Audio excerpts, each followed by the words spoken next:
Magandang araw mga kaibigan. Bigyan natin ngayon ng reaction, opinion itong post ni Sas Rogando Sasot. Bago pa ito, 38 minutes ago. Sabi niya, "Churi ko lang, Teresa. Nilaglag ka na ng LBM." Ano yung LBM? Hindi naman niya in-spell. Oh. Lisa Bongbong Marcos, I don't know. I'm not sure. Ano yung LBM na sinasabi niya? So ito, mga comments, basahin ko lang nga. Ligaya Tamayo, this is a classic sample ng a dose of your own medicine.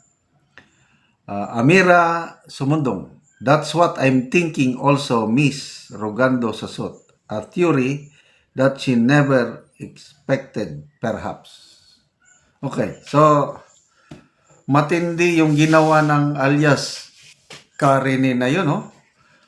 Nung una, lahat na ng kailangan niya, allegedly, ang dami niyang natanggap kay Senator Risa. Sinasabi naman ng senadora, kasi nangalingon daw yun. So, sa kapapanood ko sa kanyang tape, nung una, hindi ako maniwala sa kanya. Ngayon, lumalabas na parang sa tingin ko, nagsasabi siya ng totoo.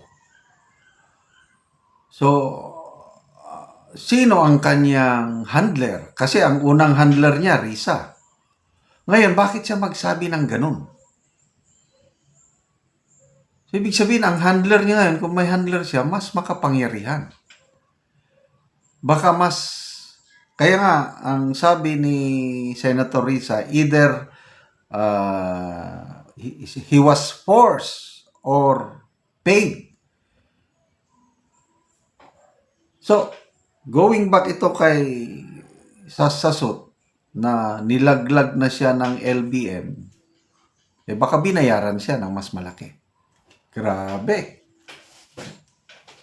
Ano sa tingin nyo? May katotohanan ba itong duda ni Sas Rogando Sasot na nilaglag na siya ng LBM camp at mas malaki na ang bayad dito kay alias Karine? Ano pa? Dennis Jobson, so long, farewell. Yolanda Galang, sobra kasing maghangad sa gusto. Gagawin ng lahat, makuha ka lang. Virus, Risa.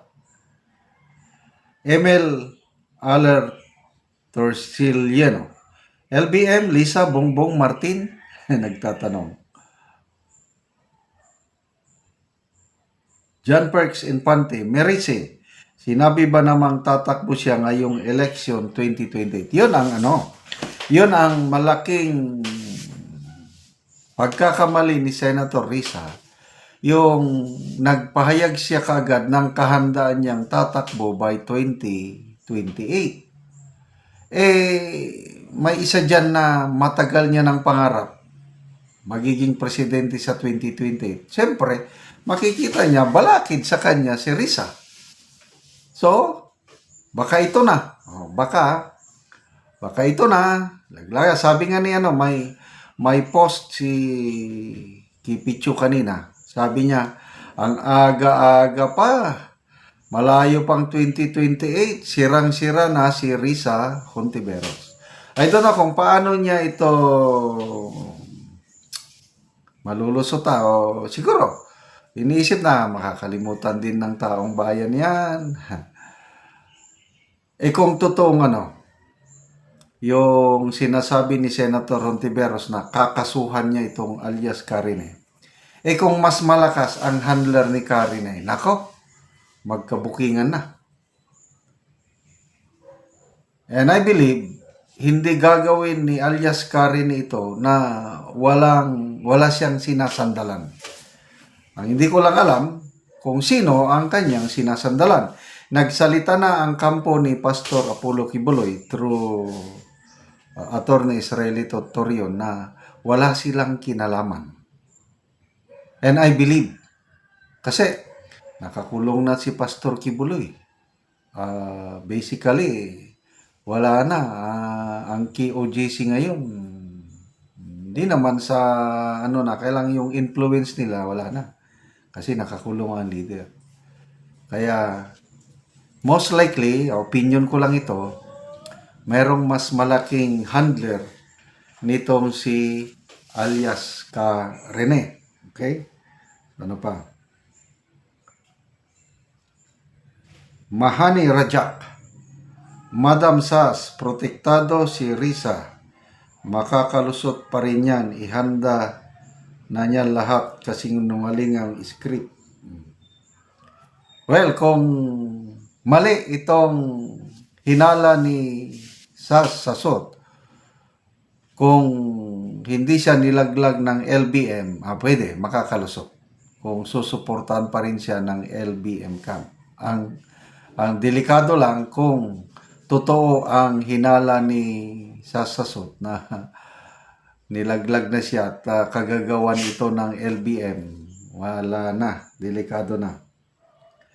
Ann Barloso, basta pag may issue si LBM, gumagawa agad yan ng paraan sa kung saan doon mabaling ang atensyon ng mga tao.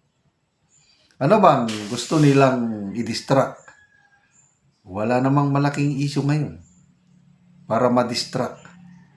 Ano lang talaga ito, sinadya ito. Hindi yung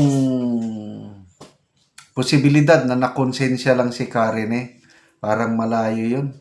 Ito, mas malaking posibilidad na mayroon siyang handler, may nagbayad sa kanya ng malaking halaga para ilaglag niya si Senator Risa Hontiveros. So, ang tanong na lang kung sino ang handler, sino ang may hawak sa kanya ngayon. Wala pang nagsasalita. Dinis-on na siya ng kampo ni Pastor Kibuloy. Wala silang kinalaman. So, sino kaya? Halo, Pep, sabi niya, makakasira kasi sa darating na papogi PR performance Zona pala. Kaya laglag muna, after na lang uli daw. Truth, sabi ni Martin Kian, parang siya ginawa pang tapal ngayon dahil doon sa smuggling issue ng mga fisherman kuno. Anyway, these are all speculations. Ang katotohanan, walang kasiguruhan kung nilaglag ba siya ng LBM. Salamat mga kaibigan sa inyong pagsubaybay sa ating channel. Nakakatulong kayo ng malaki sa tribong Talandig ng Bukidnon. Ang income natin sa channel na ito is pantulong natin sa tribo. Namimigay tayo ngayon ng mga libreng yero at pako para ma-repair o makapagpatayo ng mas maayos na bahay ang tribong Talandig. Panoorin nyo ang video na ito.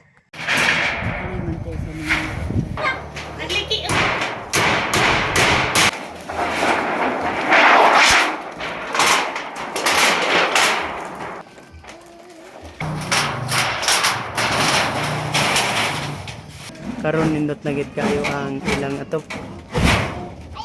Nakaatop na gid sila, napulian na tong ilang yero nga 15 na katuig.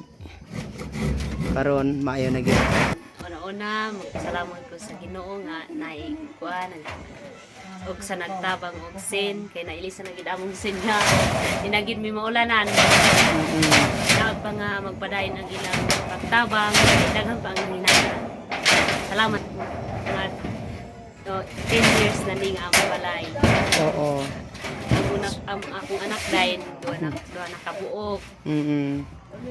Dayon nga naman nga tungod aning kuan dugay na kaayo bago pa mo nakaatop og bago. Alang kay kanang kuan kung naatay kwarta, igo naman ipalit og pagkaon. Oo. Nya. Mora. O di gyud makapalit og bago nga sin. Salamat kay sa naghatag. Pila day ka buki mong anak? Duha na. Duha imong anak. Oo, so tanan na sila ga eskwela. Oo, tanan na sila sa eskwela. Oo. So, salamat kayo. Oo, sige, salamat pud kay. Oo.